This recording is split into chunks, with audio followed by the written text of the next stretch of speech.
സുഖം തന്നെയാണോ? ഒട്ടും സുഖമില്ല. ഭക്ഷണം കഴിക്കേണ്ട ആവശ്യമേ ഇല്ലല്ലോ. ആ ചെലവ് മിച്ചം. പിന്നെ ബാത്റൂമിൽ പോകണ്ട. എങ്ങനെ നോക്കിയാലും ഇവിടെ ലാഭം തന്നെയല്ലേ? ഞാൻ നിങ്ങളെപ്പോലെ ഒരുവനാണെന്ന് നിങ്ങൾ കണക്കാക്കരുത്. അതുകൊണ്ട് മുഴുവനായിട്ടും എന്നെ നിങ്ങളുടെ കൂട്ടത്തിൽ കൂട്ടണ്ട. സത്യം പറഞ്ഞ ഈ ഉപകാരങ്ങൾക്കൊക്കെ നീ ഞങ്ങളോട് കടപ്പെട്ടിരിക്കണം. ശരിക്കും ഞങ്ങളെ നിന്റെ കൂട്ടത്തിലാണ് കൂട്ടാൻ പറ്റാത്തത്. ഈ ഉറക്കത്തില് റിൻ റിൻ റിന്ന് ഒരുപാട് തവണ പറയുന്നുണ്ടായിരുന്നു. നിനക്ക് പുറത്തു പോയിട്ട് വല്ല ബെല്ലോ മറ്റോ വാങ്ങിക്കണമെന്നുണ്ടോ?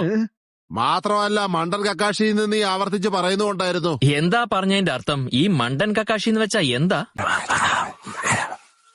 ഹലോ, ഞങ്ങൾ നിന്നോട് കുറച്ച് കാര്യങ്ങൾ ചോദിച്ചോട്ടെ? എന്താ? പ്രകൃതിയുടെ വിളി, അതായത് ഈ ബാത്റൂമിൽ പോകാൻ തോന്നുക എന്നുള്ളത് എങ്ങനെയുള്ള ഫീലിംഗാ?